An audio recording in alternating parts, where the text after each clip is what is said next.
우리에게 주시는 하나님의 말씀은 구약성경 에스더 9장 31절에서 32절의 말씀입니다.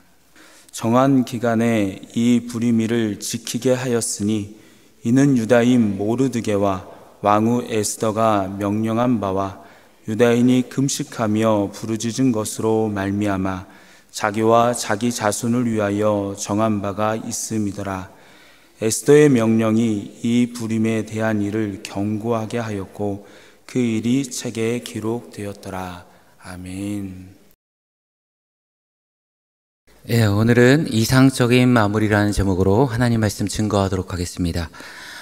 에스더서는 유다 포로기 당시 세계의 패권을 장악했던 이 페르시아 제국의 왕후의 자리에 에스더가 오르게 되고 대적 하만이 유대 민족을 말살하고자 하는 그 정책으로부터 민족을 구하게 된 이야기를 기록하고 있습니다. 그리고 그 악랄한 정책을 펼쳤던 이 하만과 그의 가족들은 몰락하게 되죠.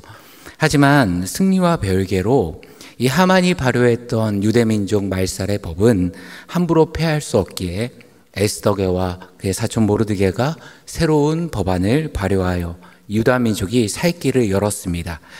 이 하만이 내린 이 법안과 에스더와 모르드게가 발효한 이 법안 사이에는 70일이라는 시간의 간격이 존재했습니다. 그리고 이 시간의 간격은요, 결국 그동안 수면 아래 숨어 있었던 이 하만의 추종 세력, 유대인을 대적하고 죽이려 했던 그 세력들이 수면 위로 드러나게 만들었습니다. 하나님께서는 단순히 이 대적의 수장만을 처리하신 것이 아니라 이 수면 아래 숨어 있어서 그 모든 대적들까지도 완전히 송두리째 뽑아버리시는, 그래서 유다 민족에 하나님의 백성들의 후환을 남겨두지 않는 그 길을 준비하고 계셨다는 겁니다. 그러니까요, 하나님의 일하심, 하나님의 역사하심에는 실수가 없으실 뿐만 아니라 우리가 감히 예상도 예측도 할 수 없는 우리의 모든 지각과 통찰을 뛰어넘으시는 분이 바로 하나님이십니다. 철저하게 에스더와 유다 민족이 금식하고 부르짖으며 기도로 얻었던 승리의 결과입니다. 우리는 많은 순간 우리의 기도의 응답과 통찰을 홍도할 때가 있습니다. 통찰이란 게 뭐죠? 성경을 읽을 때든지 책을 읽다든지 그런 가운데 우리에게 인사이트가 생기죠. 그것을 흔히 통찰력이라고 합니다. 아, 이런 뜻이 있구나. 물론 설교할 때나 우리가 인생을 사는데 이 통찰이라는 것은 굉장히 중요한 항목입니다. 그러나 나의 통찰과 기도의 응답이 일치할 거라는 것은 오산입니다. 기도의 응답은요, 항상 내 이성의 바운더리를 완전히 넘어갈 뿐만 아니라 때로는 내 계획의 시간표대로 움직여주지도 않습니다. 기도의 응답은 절대로 내 통찰로서 다 이해할 수 없는 영역이 아니라는 겁니다. 물론 우리가 예상해 볼 수는 있습니다. 내가 기도하는 가운데 우리 하나님은 이런 분이시니까 나를 이렇게 이끌어 가실 거야. 솔직히 기도해 보신 분들은 다 아실 겁니다. 내 통찰을 뛰어넘는 응답이 훨씬 더 많지, 내 통찰 안에 갇혀있는 응답은 생각보다 그렇게 많지 않습니다. 그래서요, 우리가 하나님의 지혜와 섭리 앞에 우리는 순복할 수밖에 없는 겁니다. 잘 보시죠. 하나님께서 애국 군대가 쫓아오는데 그 홍해를 가르신 것이 모세의 통찰이었습니까? 아니죠. 모세의 통찰을 뛰어넘는 것이었습니다. 가나 혼인잔치에 포도주가 부족했습니다. 그랬더니 물로 포도주를 만드는 것, 그게 마리아의 통찰이었습니까? 아니죠. 마리아의 통찰을 뛰어넘는 것이죠. 오늘 페르시아 전역에 숨어있는 이 하만의 잔당을 뿌리채 뽑는 것, 그게 에스더와 모르드게의 통찰이었습니까? 아닙니다. 그들의 통찰을 완전히 뛰어넘은 하나님의 완벽한 퍼즐 조각 가운데 하나였다는 겁니다. 하나님이 일하실 때, 하나님이 역사하실 때는 항상 우리의 모든 지각과 통찰을 뛰어넘으십니다. 이제 시간이 흘러서 이 유다 민족의 결전의 날, 디데이가 다가왔습니다. 오늘 1절을 보시면 아달월 곧 12대 달 13일은 왕의 어명을 시행하게 된 날이라. 유다인의 대적들이 그들을 제거하기를 바랐더니 유다인이 도리어 자기들을 미워하는 자들을 제거하게 된 그날에 라고 되어 있습니다. 여기서 도리어라는 단어를 영어로 번역하면 그러니까 흔히 말하는 역접적속사입니다. 앞의 내용을 180도 뒤집는 반대의 내용을 쓸 때 사용되는 접속사죠. 우리가 지금껏 보았듯이 1월에 하만의 법령이 선포되고 3일 만에 하만이 처형을 당하게 됩니다.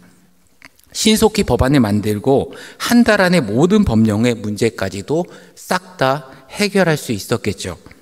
십보양보해서 법령을 만드는데 70일이라는 시간이 고민하고 소요했다, 그만큼 신중했다 볼 수 있지만, 빠르게 새로운 법령을 알렸더라면 한 4월쯤에는 모든 유다인들이 이 공포에서 해방되고 승리를 맛볼 수 있었을 겁니다. 그런데 하만이 제비 뽑은 날이 언제냐?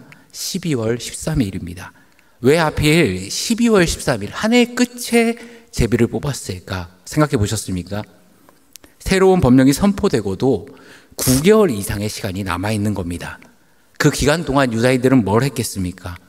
페르시아 제국에서 이제는 각자 생존을 위해서 살아갔던 그들이, 나는 유대인이란 정체성보다 페르시아에 이제 우리 대대로 살아왔으니까 난 페르시아에 가까워, 유대계 페르시아인이야 라는 생각으로 살아갔던 사람들이 이제는 이 사건을 통해서, 이 법령을 통해서 그 9개월 동안 함께 대적과 맞서 싸우기 위해 조직적인 행동 지침, 군사훈련, 공동체 안에서 다시금 무너졌던 유대인의 정체성이 확고해지는 시간이었던 겁니다.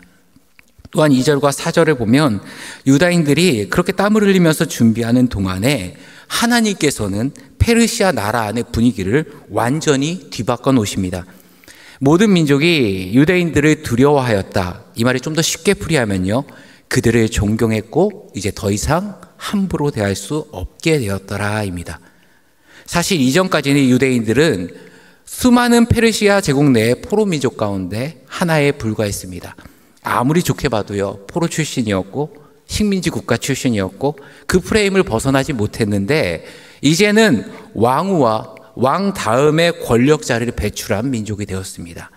또 뿐만 아니라 하만의 죽음 이후 성전 문지기를 지키는 그 문지기에서 이제는 국무총리의 자리로 인생 역전한 모르드게를 보면서, 왜 신하들 가운데 그런 말이 없었겠습니까? 아니, 지금 이 시국에 나 카산 이사가 어디냐, 정치 행정 경험 없는 사람이 나라 말아먹으려고 국무총리의 자리에 앉히면 어떡하냐. 분명히 불만이 있었고 이야기들이 있었을 겁니다. 모르드게의 실력과 자질에 물음표를 던지는 신하들이 없을 수가 없겠죠. 하지만 그가 임명되고 10개월 이상, 거의 11개월가량 동안 이 국무를 처리하는 모습, 정말 중요한 순간에 드러나는 하나님이 공급하시는 그 지혜와 모든 공적의 업무의 투명함과 그의 작은 행동과 말, 성품까지도 모든 다른 신하들을 탐복시켜서 성경은 모르드게가 왕궁에서 존귀하여 점점 창대해졌다 기록합니다. 우리가 인생을 살면서 어느 자리까지 올라가느냐, 그것도 중요합니다. 하지만 우리들은 자리에 오르는 것을 최종 목표를 달성하는 것만으로 보는 경향이 있습니다. 부장을 달면 성공한 거고, 이사가 되면 달성한 거고, 그래서 그 자리에 올라가면 그동안까지 열심히 살았던 노력과 갈고 닦은 세월이 무색하게 이제는 그 자리에서 좀 누려야 되겠다. 그래서 오히려 더 힘을 잃는 리더들이 있습니다. 자리에 오름이 인생의 최종 목표가 돼서는 안 된다는 겁니다. 오히려 오늘 모르드게를 볼 때 그 높은 자리에 올랐지만 오히려 더 투명하게, 더 성실하게, 더 지혜롭게 행동함으로 말미암아 그 왕궁 안에서 점점 더 창대하고 더 큰 성향을 발휘할 수 있는 그런 사람이 되어야 할 것입니다. 또 오늘 이 자리에서 모르드게와 에스더, 유대민족들은 이제는 결전의 날을 대비하고 있었습니다. 정확히 이야기하면 새로운 법령은 유대인들에게 방어할 수 있는 칼자루를 쥐어준 것이고 그들의 생명을 보정해 준 것이지 대적의 칼을 부러뜨리고 뺏은 게 아닙니다. 여전히 예법이 존재하기 때문에 언제든지 그날 대적들이 유대인들을 도륙할 수 있는 상황입니다. 그러니 이들은 9개월 뒤에 진짜 승리, 민족의 생존을 위해 날마다 부르짖으며 기도하는 기도의 공동체로 이제는 알을 깨고 부화하는 시간이었을 겁니다. 하나님은 이런 줄탁동시의 시간을 위해 하만의 제비뽑마저도 하나님의 일하심이라는 큰 그림 속에 하나의 조각으로 맞추신 겁니다. 하나님은 단순히 유다 민족이요, 육체적인 생명을 보존하고 보이는 전쟁에서 승리하는 그 승리에만 만족하는 것이 아니라 그 이면에 보이지 않는 영적 전쟁에서도 완전 무결한 승리, 참된 승리의 기쁨을 누리는 날이 되길 원하셨습니다. 또 그전에도 말씀드렸지만 흩어졌던 유다 민족이 이 에스더 사건으로 말미암아 다시금 유다 공동체가 믿음의 공동체로 견고해짐을 통해서 이제는 1차 귀환, 2차 귀환 이렇게 포로가 돌아가는 그 상황 가운데서 하나님이 공동체가 하나됨을 느끼게 하셨고 페르시아인이 아니라 나는 유다인이구나 깨달았기 때문에 그런 귀환들이 이루어졌던 겁니다. 그렇게 오늘 1절 도리어 이 단어는요, 이제는 영적으로나 육적으로나 완전히 역전되었다, 뒤집혔다 성경은 말하고 있는 겁니다. 결국 이날 한 개인을 넘어 한 민족, 한 국가의 운명을 결정짓는 승리의 날이 되었습니다. 우리는 자꾸만 우리의 삶의 판세가 역전되기를 원하고 유다 민족같이 이런 드라마틱한 승리를 인생에 맛보기를 소망합니다. 그래서 자꾸 어느 순간에는요, 우리가 승리의 결과에만 초점을 맞추는데 오늘 성경이 보여주는 건 뭐죠? 도리어 그 9개월이라는 영적 탈바꿈의 시간이 승리의 밑바탕이 되었기 때문에 가능했다, 오늘 성경은 알려주고 있습니다. 이제 본격적으로 결전의 날에 에스더 9장은 기록하고 있는데요, 5절과 6절을 보시면 유다인이 칼로 그 모든 대적을 쳐서 도륙하고 진멸하고 자기를 미워하는 자에게 마음대로 행하고 유다인이 또 도성 수산에서 500명을 죽이고 진멸하고. 이 본문을 읽을 때 우리가 오해하면 안 되는 것이요, 유다인들이 가만히 있는 죄 없는 사람들을 죽인 게 아닙니다.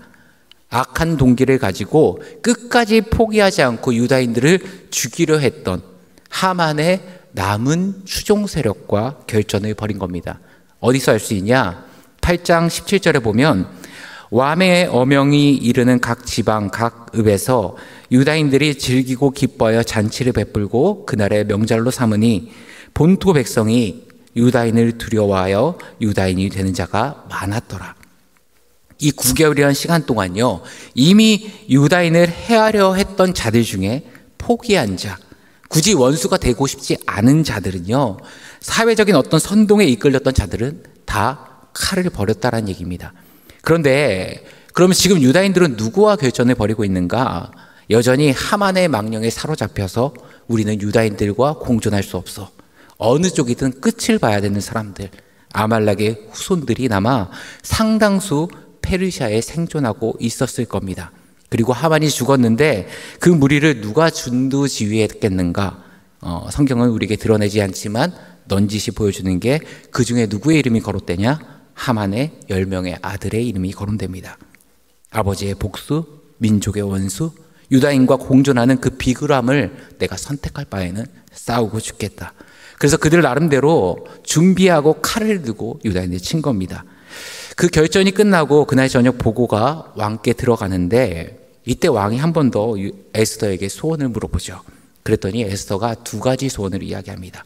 첫 번째는 하만의 10명의 아들, 그들의 시체를 전부 나무에 달아 공개적으로 사람들에게 보여주는 것을 요청합니다. 이것을 통해 대적들을 섬멸하는 일 뒤에는 왕의 전폭적인 지지가 있다는 걸 공식적으로 드러내는 거죠. 그래야 더 큰 죽임을, 더 큰 사력을 면할 수 있습니다. 남아있는 추종 세력들이 감히 다시 준동하지 못하게 만드는 거죠. 2번째 부탁은 하루의 시간을 더 달라 요청합니다. 에스더도 도산 수성성에서 상황과 페르시아 127개의 도의 상황을 실시간으로 보고를 받았을 텐데요, 막상 전투를 하고 시작하고 보니까 500명을 죽였는데도 아직 3분의 1 이상의 대적이 남아있는 상황입니다. 훨씬 더 대적의 무리가 예상보다 많았다는 겁니다. 그래서 하루를 더 윤허받고 그 대적을 섬멸하는 일정을 더 늘리게 되죠. 그래서 14일에 추가로 300명의 대적을 섬멸합니다. 그러니까 첫날에 500명, 뒷날에 300명, 수산성에만 800명의 대적을 섬멸한 겁니다. 그리고 다음 날 안식하죠.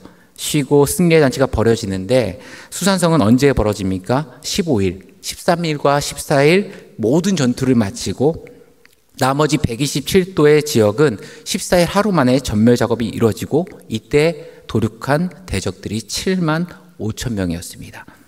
그리고 자발적으로 유대 민족은 스스로의 절기를 만듭니다. 제가 틈틈이 6, 9번에 걸쳐서 에스더 말씀을 나눴는데요. 그 안에서 하나님의 역사하심과 일하심을 볼 때 이 마지막 순간 다른 것과 다르게 완벽한 마무리로 이끌어가는 그 모습이 무엇일까? 오늘 이 구장을 보면서 우리가 함께 나누기를 원하는데요. 마지막 결말이 이르기 직전, 그리고 그 결말 가운데 우리가 반드시 얻어야 될 것이 무엇인지를 이 시간 함께 살펴보기를 원합니다. 첫 번째, 끝으로 갈수록 욕심으로 본질이 얼룩지면 안 된다는 겁니다. 오늘 10절 이하에 보면요, 유다인들이 대적을 도륙하는 데 있어서 충분히 그들의 재산을 탈취할 수 있음에도 법안으로 허락했음에도 불구하고 그들은 대적의 재산에 손이 되지 않았다는 겁니다. 이 내용이 10절, 15절, 16절 세 번이나 언급되고 있습니다. 즉 성경은 그 부분을 지금 강조하고 있는 겁니다. 수산성 안의 도륙뿐만 아니라 페르시안 전역에 나타난 동일하게 나타난 현상이었다는 겁니다.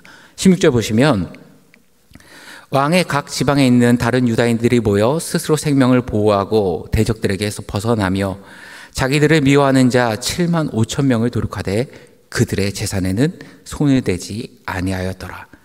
성경은 이들이 합법적으로 그 재산을 취할 수 있음에도 불구하고 손을 대지 않았다. 왜 기록하는 걸까요? 하나님의 위대한 일을 이루어가는 그 과정 가운데 완벽한 마무리를 얻기 위해서는 마지막 순간에 있는 그 재물의 욕심으로 본질이 변질돼서는 안 된다는 겁니다. 스스로의 욕심을 제한했다. 이것을 우리에게 알려주고 있는 겁니다. 사실 에스더서의 대적 하만의 등장, 그 대적 아말렉의 칼날은 그 뿌리는 누구에서부터 출발한 겁니까? 이스라엘 초대왕 사울의 실패로부터 출발한 겁니다. 출애굽한 이스라엘 백성을요, 그 행군의 후미에 있던 어린아이, 노약자, 임산부를 뒤에서부터 죽이기 시작했던 게 아말렉 민족입니다. 그래서 하나님이 반드시 그 민족은 진멸하겠다 선포하시고 언약하셨던 말씀이 있습니다. 그런데 그 기회가 왔습니다. 누구 때죠? 사울왕 때. 그런데 사울왕은요, 이 아말렉 왕이 가지고 있던, 아각 왕이 가지고 있던 재물과 가축에 눈이 멀어서 그 욕심으로 인해서 그들을 살려주게 되고, 이 물질에 대한 욕심이 수백 년이 흐른 뒤에 이제는 유다 민족의 숨통을 끊는 칼날로 돌아온 겁니다. 그렇게 이들은 아는 거죠. 하나님이 다시 한번 우리에게 주신 이 승리의 기쁨, 기회가 우리의 부작용으로, 욕심으로 얼룩지지 않아야 된다. 우리의 욕심이 작동하면 반드시 이 끝이 실패로 끝난다는 것을 알고 있다는 것입니다. 톨스토이의 작품 가운데 사람은 얼마만큼 땅을 필요로 하는가라는 작품이 있습니다. 그 책의 내용은 되게 간단한데요. 잠시 말씀드리면, 가난한 농부인 주인공 바옴이 더 많은 땅을 가지기 위해 촌장을 찾아가게 됩니다. 그랬더니 촌장이 뭐라고 얘기하냐? 하루 종일 당신이 밟고 있는 땅 다 넓던 간에 적던 간에 다 주겠다. 그 대신 1,000루블 해주겠다 이야기합니다. 1루블이 지금으로 한 18원 정도 됩니다. 그럼 1,000루블 하면 얼마죠? 18,000원입니다. 어려운 계산이 아닌데 18,000원 정도 됩니다. 많이 밟아도 18,000원 주겠다는 거예요. 단 조건이 있는데 하루를 넘겨서는 안 된다는 겁니다. 출발하는 날 반드시 출발점으로 돌아와야 된다. 그래야 인정이 된다고 하는 거죠. 우리라면 어떻겠습니까? 이 주인공도 전날부터 만반의 준비를 다 했습니다. 아침에 해가 뜨기 전에, 뜨기가 무섭게 곡괭이를 메고 초원을 향해 걸어가고 또 걸어갔습니다. 근데 참 신기한 게요, 가면 갈수록 더 좋은 옥토들이 나오는 겁니다.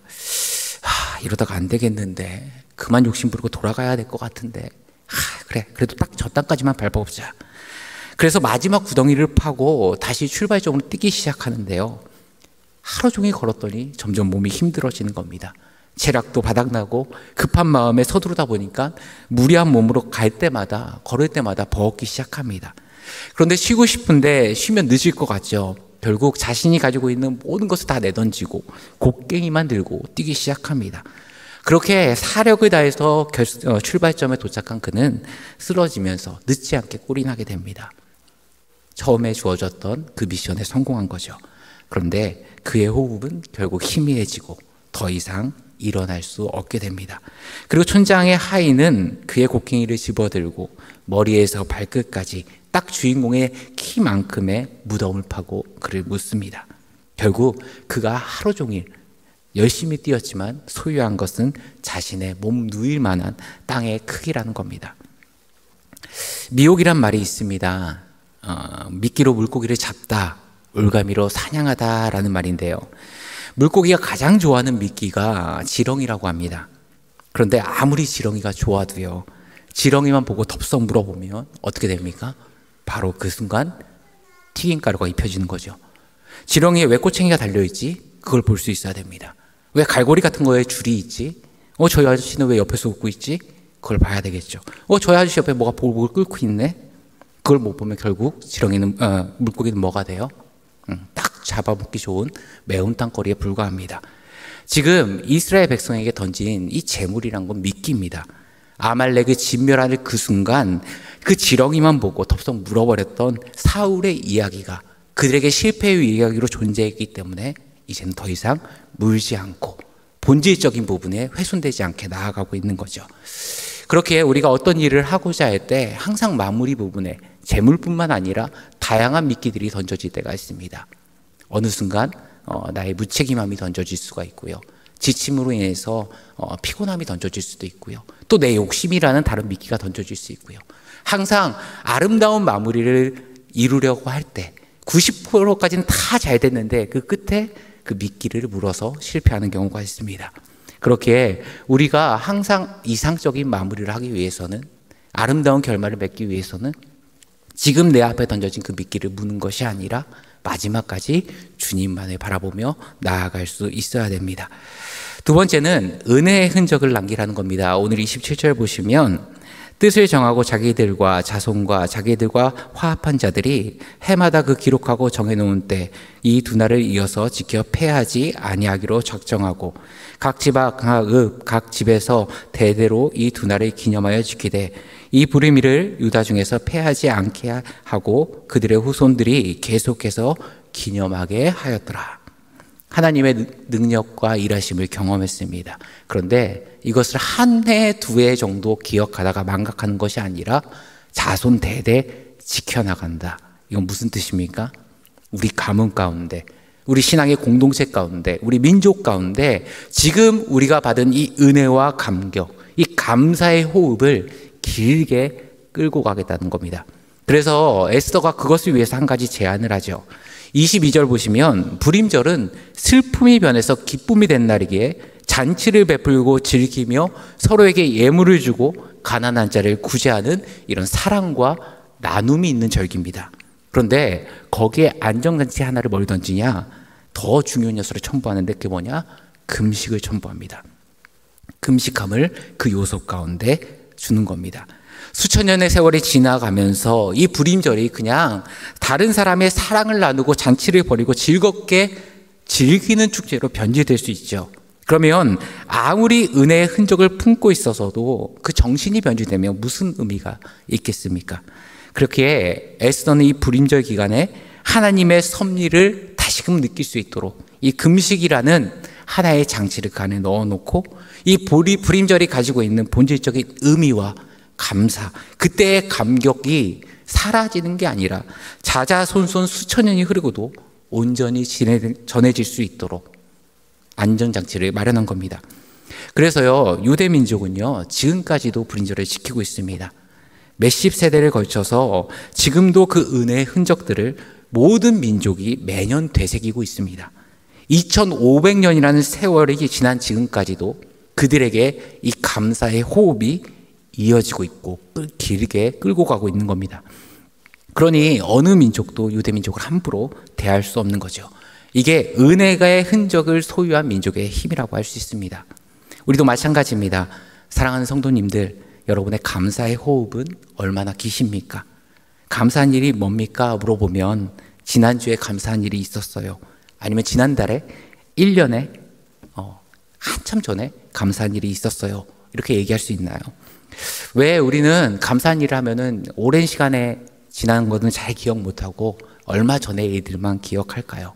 우리의 감사의 호흡이 너무 짧기 때문에 그렇습니다. 그 이유는 뭐죠?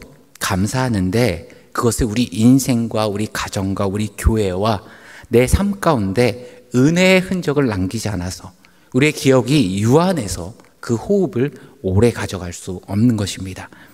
에스더서를 통해서 사라질 위기에 그 민족이 경험했던 어려움 가운데 하나님이 주신 은혜를 경험했습니다. 그리고 그 은혜의 흔적을 남겼습니다. 기념하고 떠올리고 그 영적 유산을 자손 대대로 물려주는 겁니다. 여러분, 여러분의 가정만의 감사일이 있습니까? 우리 가정에 주신 은혜를 기억하며 다시금 그 은혜를 나누는 시간이 있습니까? 아니면 우리 가족이 한자리에 모여서 서로의 감사의 제목을 나누는 감사의 절기가, 가정만의 절기가 있습니까? 하나님의 일하심과 역사하심이 우리 인생 가운데, 우리 가족 가운데 일할 때 그것을 일주일, 한 달 잠깐 기억하고 망각해버리는 것이 아니라 내 인생과 우리 가정에 은혜의 흔적으로 깊이 아로새기셔서 우리의 은혜의 호흡이, 우리의 감사의 호흡이, 우리의 신앙의 유산이 오래오래 이어질 수 있도록, 그래서 그것을 자녀들에게 물려줄 수 있는 믿음의 명문가정 되기를 간절히 소망합니다. 오늘 말씀을 정리하도록 하겠습니다. 이번 주일은요, 추수감사 주일입니다. 감사가 풍성해지려면, 우리가 이 추수감사절에도 은혜를 많이 되새기고 감사가 풍성해지려면 우리가 반드시 해야 되는 작업이 있습니다. 감사의 어원은 띵크와 땡크, 그러니까 감사와 생각하다의 어원은 동일 어원에서 출발했습니다. 바꿔 얘기하면 뭐죠? 내가 생각해야만 감사할 수 있습니다. 그렇다면 우리가 하나님이 주신 1년 동안 은혜, 그리고 우리 가정 가운데 은혜, 내 삶 가운데 은혜, 그 은혜들을 자꾸 생각하고 떠올릴 수 있는 방법은 무엇일까요? 지금 저희가 특색 가운데 있습니다. 그래서 예수로 물들어가고 있습니다. 또 말씀 가운데 은혜를 충만하게 공급받고 있습니다. 근데 놀라운 것은요, 하나님의 말씀이 우리 가운데 은혜로 임하게 시작하면요, 그때부터 생각하기 시작합니다. 하나님의 말씀이 작동하기 시작하면요, 내 인생 가운데 분주함에 덮여버렸던, 가리워졌던 감사의 제목들, 내가 그동안 잊어버렸던 은혜의 제목들이 다시금 우리의 인생의 수면 위로 올라오게 됩니다. 저는 사랑하는 성도님들이 이 특세기간 주님 앞에 나와서 말씀으로 충만해지시고 또 기도하는 가운데 주신 은혜를 깊이 묵상하시고 되돌아보심으로 말미암아 다가올 추수감사절이 여러분에게는 감사의 제목이 차고 넘치는 역사가 있기를 간절히 소망합니다. 그래서 하나님 앞에서 항상 마무리가 더 창대하고 아름답고 은혜로우시는 우리 영은의 모든 가족들 되시길 간절히 축원합니다. 기도하시겠습니다. 참 좋으신 하나님 아버지, 이 시간 말씀을 통해서 감사와 은혜의 의미를 다시금 되새기게 하여 주심에 감사를 드립니다. 세월이 지나 흘러갈수록 우리의 은혜의 유산들이 충만해지고 풍성해지는 주의 백성들 되게 하여 주옵소서. 예수 그리스도의 이름으로 기도드리옵나이다. 아멘.